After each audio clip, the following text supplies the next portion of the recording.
That's James's breakfast today, and I'm going to talk about, see, that's Belgian waffles that I made with rye flour, and I'm going to talk about this product. I'm not going to mention the name, but I'm going to talk about why it may have been given to us for free, and I'm going to talk about all these videos.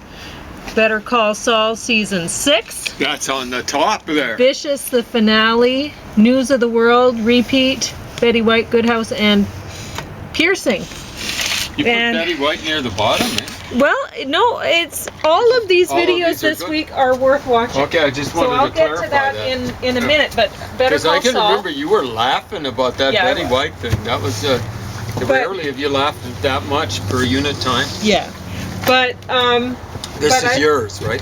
It's nobody's. So I'm talking about this product because those Belgian waffles. Yeah, because there's 10 of them in a package, and they aren't very big. So when there's a lot of packaging, but they are delicious. But they're packaged individually. Yes. And that's not necessarily a bad thing, but because the big competition for waffles would be Eggo waffles in the frozen section. These aren't frozen, so this makes this a better product just that way. It doesn't make it, you're going to have to buy it more often or whatever, and you won't be able to store it around in the freezer. But it's a better product in that they made it with maple syrup right in it. It actually is tasty. You don't need to put any syrup on it or anything. I made a mistake. I put some syrup on it yesterday. Yeah. I'm reading it now. I realized I didn't have to. You didn't need it, and so it's delicious. But the thing is, I think it's really good idea to make, like, they could have made it a square waffle and then just a little bit bigger, because honestly this is about the size, this isn't one waffle, this is the size of a quarter of a waffle, and about yeah, exactly. And so really these 10 waffles in the packages, that's really like 2.5 waffles, and I don't know what they were charging for this product, but I don't know how much people would pay for 2.5 waffles, no matter how good it tastes, and it does taste good. It tastes good. So it was given to us free from the Salvation Army, and they had a lot of them there. So I imagine this product was not selling.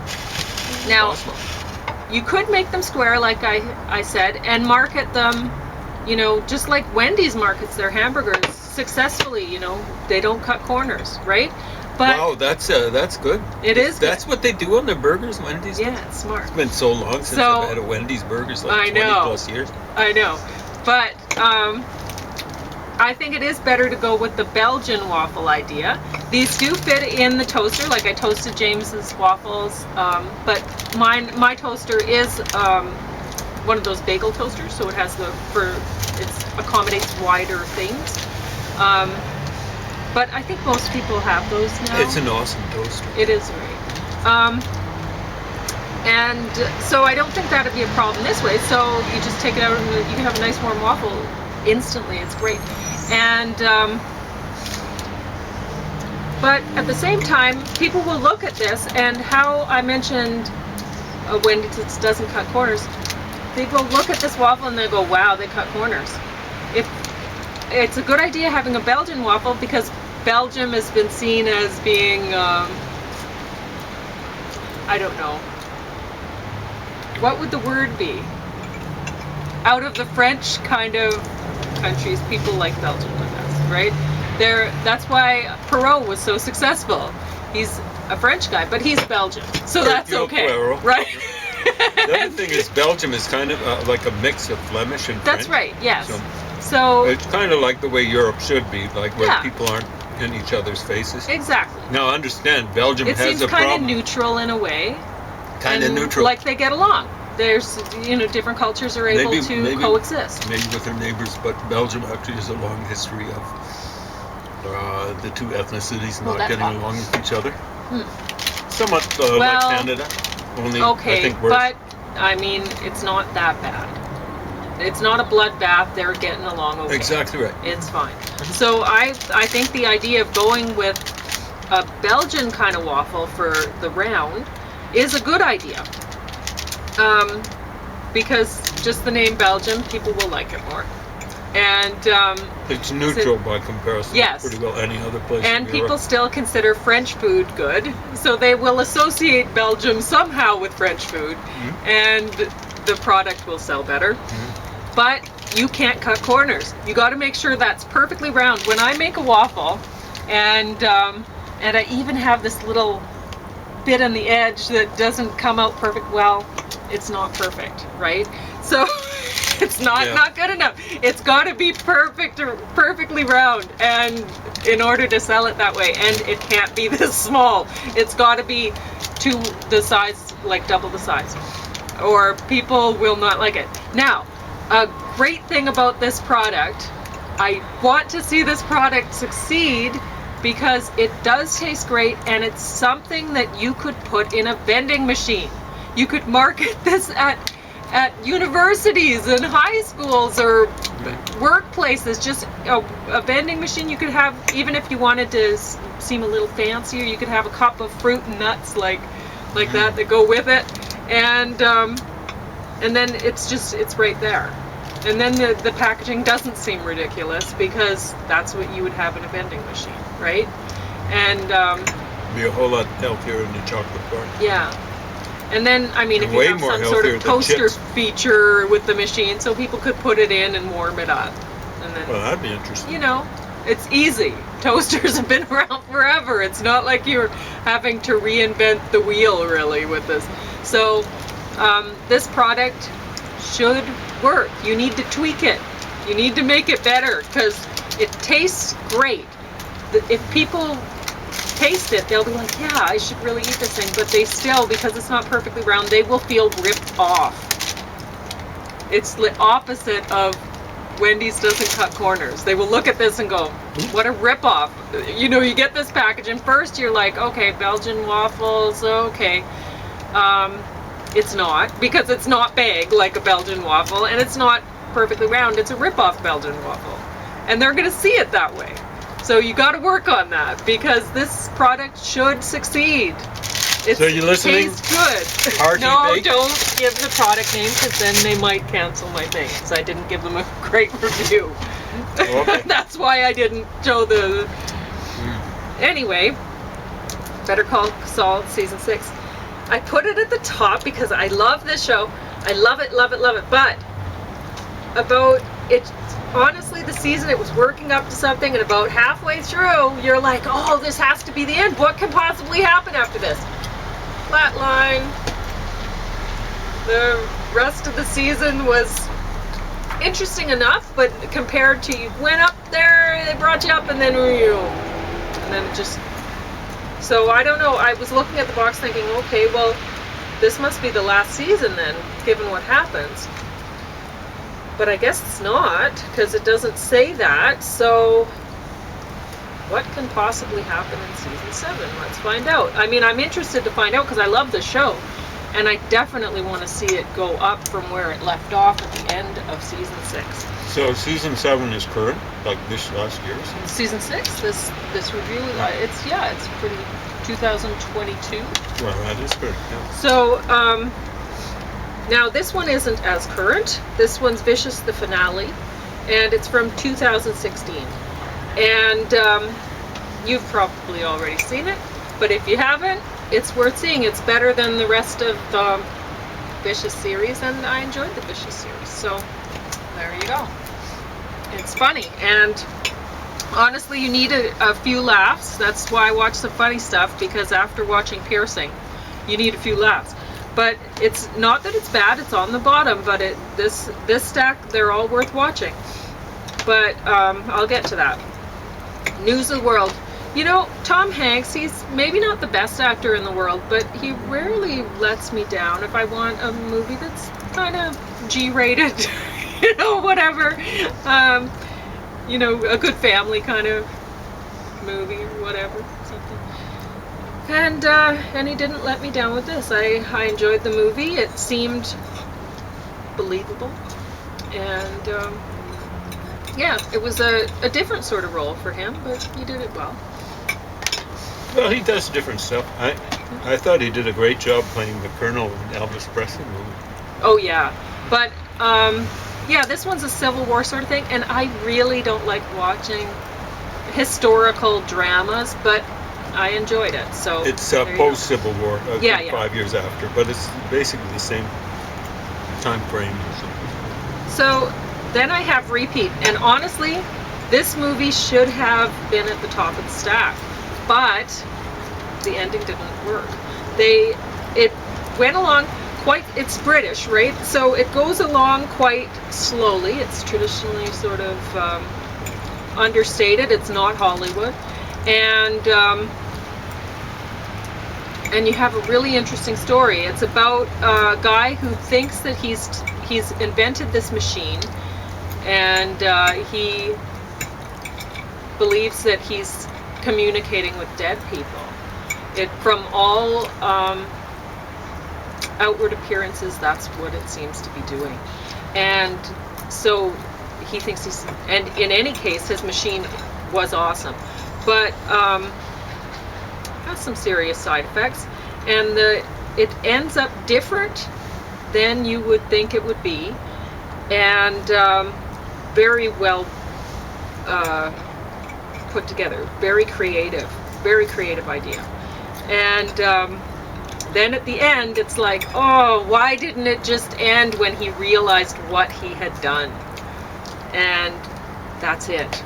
That's when it should have ended, and it didn't end there. And because it didn't end there, it's fourth in the stack. And but it's worth watching. Betty White. So I watched Life with Elizabeth, and honestly, this was from it says, I was going to say 54, it says 53 to 55, it's black and white, and I laughed, like James said, and I was amazed to see how beautiful Betty White was when she was young, and well, she was still beautiful when she got older too, so I shouldn't have been so surprised. But, and she was so funny back then too, and the thing is, it's a show that is good to watch just in small doses. You watch one and then you go away happily and you're like, oh, I'm so glad to see that. But if you watch all of the whole disc all at once, by the end you're like, oh, is it done? You know, so honestly, just watch it in small doses because it is worth watching, but not all in one disc. Whereas Better Call Saul, you want to watch that all at once, you know, you're like, oh, but I should be cleaning or feeding myself or whatever. It's you still want to watch it. I think because it carries over. Yeah, it's so good. The story goes. Yeah. Yeah, that's true. It's a different format. Yeah. So The Good House. I think Sigourney Weaver and Kevin Kline did a great job in this, and there's other actors, familiar actors in this, that did a great job. The thing is, honestly, the story about alcoholic, whatever. And alcoholism. Yeah. So, if you're into that sort of thing, you'll like it. Otherwise, you'll get up and make Belgian waffles. But it's not a bad movie. Now, Piercing. This one has to come with some warnings. This has very graphic.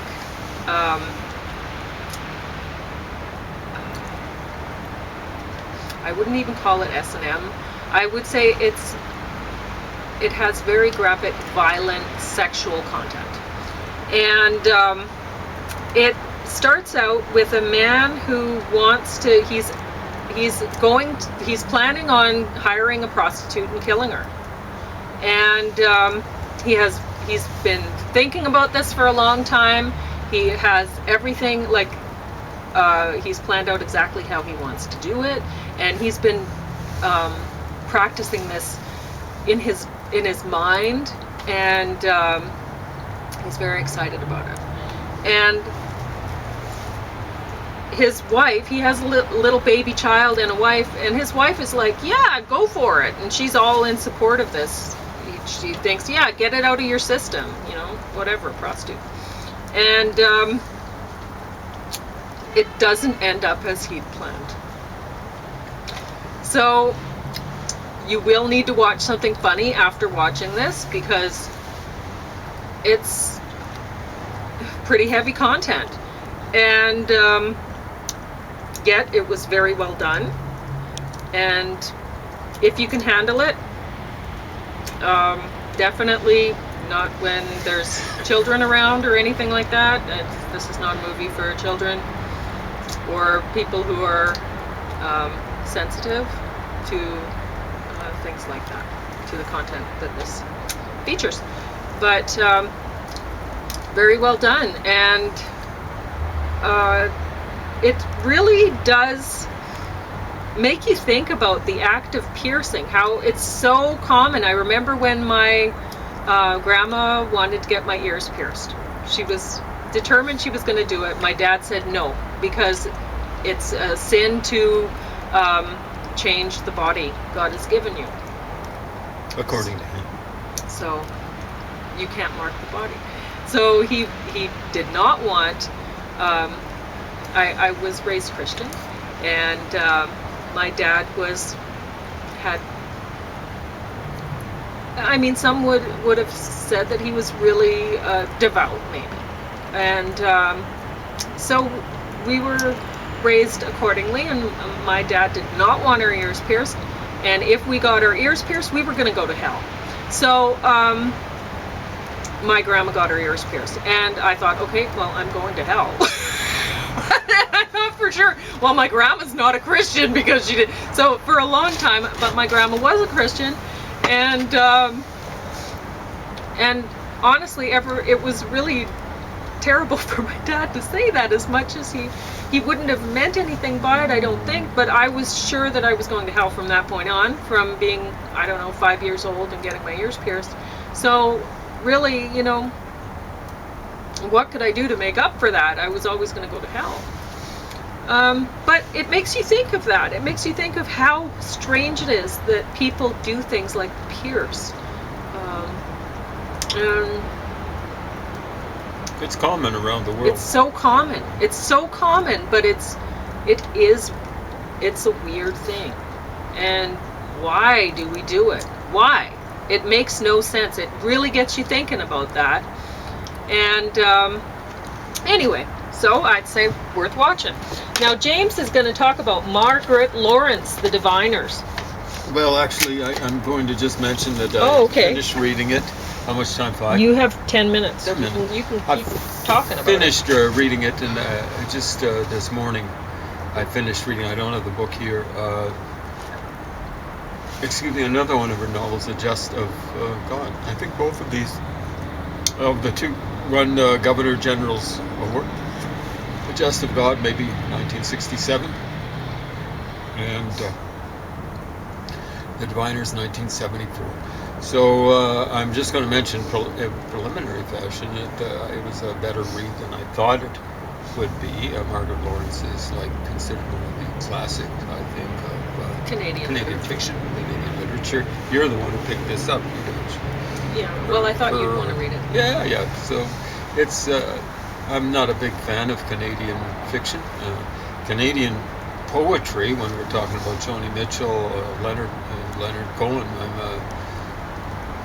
we tend to do it on average better than any other English-speaking country in the world. But that's real poetry. We also have some very, very bad fake poets, people who go around writing. This was the operative sort of thing up until Leonard Cohen. Irving Layton was a little bit better than the usual run. I mean, we had guys like A.M. Klein, and what was it? A.M. Klein was a little bit better. But most of them were pretty bad. Ralph Gustafson. I think F.R. Scott was pretty bad too. But as I recall, it's been a while since I was reading them. I was an English major back in the day, but I graduated from university in 1981, so it's more than 40 years ago. I retained some of them. Now, what I really want to talk about, I wish I didn't have to, is all you race maniacs out there. So what you're going through is a race mania. You're witch hunting, I call it woke hunting. Although you're not hunting wokes, you are woke people. What you've done is I suspect you were the idiots who invented the word. Now you're making it dirty. So it's the dirtiest four-letter word going. I was out at the university a while back. The first time I'd been down to the main floor of the university for almost exactly 3 years. But that's because I have had my shots, and they've got good masks out now. So I had a Can-99 mask, and but I cleared out once the crowd started gathering around, getting ready for the feast, as it were. Sorry, I ripped that off Hotel California by Glenn Fry. Well, yeah, I know why you're talking about this, because we heard on the radio yesterday they were talking about how the students spoke up, and they were showing that they didn't want to hear her by drowning her out while she was talking. But it's like, okay, but some were actually there because they wanted to listen, and they Possible. couldn't. I don't know. Yeah, maybe if only one person was there, and even if there's no one there to listen, like they keep on talking about conversations. You see what conversations are for these woke people. That's a dirty word in my vocabulary. You guys have made it dirty. The woman actually had written a book about, I think she's just publishing, and this would be something like part of a publishing tour. Oh, I see. Yeah. Well, and they're helping giving publicity, amazing really. thing. I mean, honestly, because you were talking about somebody the guy who wasn't recognizing, what was it, pronoun? Yeah. You're anticipating what I was. You were going to go into that. I was going to. That's good. No, don't feel bad. Well, like you were talking that's about how the folks out there should be doing too. He has Pauline now rented an arena, and he's talking to people in like arenas now, and it's like, okay, so I'm told in arenas he's filling maybe arenas. He's kind of like a Donald Trump. Yeah. Like I was saying to Pauline the other day, I can see him heading up the Conservative Party. Exactly. I don't think he's extreme enough. And honestly, I was thinking with this woman getting drowned out of speaking at the University of Lethbridge, I thought, okay, well, they should run her. The Conservatives should run her in Alberta, because they're helping. They're making a huge celebrity out exactly. of it. Huge celebrity. I mean, I'm not a right-winger, but this is obvious for me to see. So if the Conservatives have any sense at all, which they may not, they would do that. They would run her, because she's getting all this publicity, and this is going to work in their favor, right? So, yeah, I've read Jordan Peterson's little screed and stuff like that. He wrote and published a book, and there's about only one thing I agreed with him on, and that was, this pronoun thing is not just counterproductive, it's conservative. Like we're saying, you got to have a pronoun. Pronoun. Well, it's dividing people, where people shouldn't be thinking about, like, it's like this whole race mania thing. It's drawing attention to superficial things like skin color. What's that about? I mean, it's been ages since we've had to worry about that in Western cultures. I mean, really worry about Seriously. it. Seriously. It's coming back. It's going to come back with a vengeance because of what the so-called left-wingers are doing. It's coming. In Florida, for example, you're not allowed to teach black. This is the governor. Brought it down. He's a person of color. Ron, DeSanto or something like that. You can't teach black critical theory. I think it's generally critical theory, but black critical theory. What's going to happen is because you guys are censoring, they're going to start censoring too. You just wait. Now understand, was Hitler worse than Stalin when it came to censoring? I don't know. Come see, come say. I also want to talk about the Grammys. There was apparently there's on CBC huge controversy about Beyonce not winning album of the year. She did something political. Okay. Carole King. You've heard of Locomotion, right? Yes. Yeah. It's too late, baby, now. It's too late. You remember that song? I'm doing it. Okay. Now, that was on her album Tapestry, released something like 1971. You know, up until Saturday Night Fever, that was the biggest selling album, beating the Beatles of all time. And Saturday Night Fever wasn't just the Bee Gees, it was a whole bunch of people, Yvonne Elliman and so on and so forth, up until Michael Jackson, or maybe Fleetwood Mac, rumors, but I think it was up until Michael Jackson. It was the biggest selling album all time. So for over 10 years. You know how many Grammys Beyonce has won? She set the record. 32. You know how many Carole King won? As of 2012, I don't think she's won any since, because I think she was born maybe in 1937. 4. Beyonce 32. You've got nothing to complain about. Check and see how many the Beatles won. And I don't have to tell, or I shouldn't have to, that Beyonce never produced albums like the Beatles. Never, ever, ever. You looked at her lyrics? Dumb. D-U-M-M. B. Now,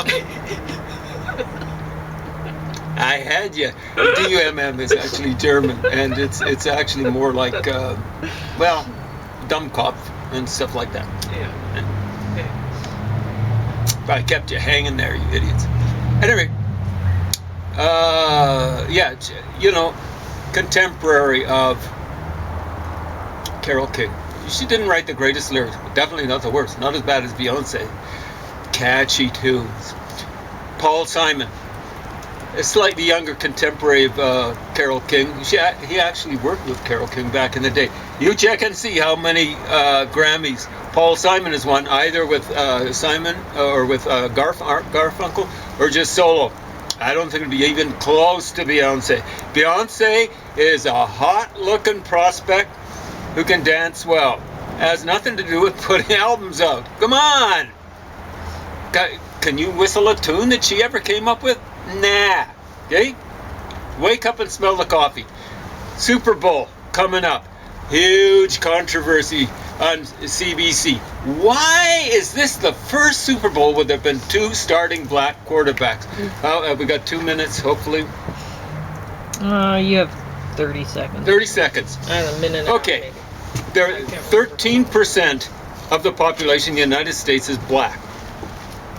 There's a 13%, if all things being equal, there'd be a 13% chance, less than 1 out of 7, that a black quarterback would be starting. Oh, what are the chances that a black quarterback would be 2 would be starting? 1 for each team. It's 1 less than 1 over 7 times 1 over 7. That's 1 out of 49. How many Super Bowls have there been? I understand it's less. The statistics are actually for, 13% times 13% is 16.9% or 1.69%. It would be like 1 out of 55. How many Super Bowls have there been? 58! Wake up! Like someone was just saying, wow, like it's been so long, surely it should have happened. The flunky on CBC should have been saying to this person, this race maniac, but they're race maniacs themselves, should have said, oh, hold on a second. The chances are low. 1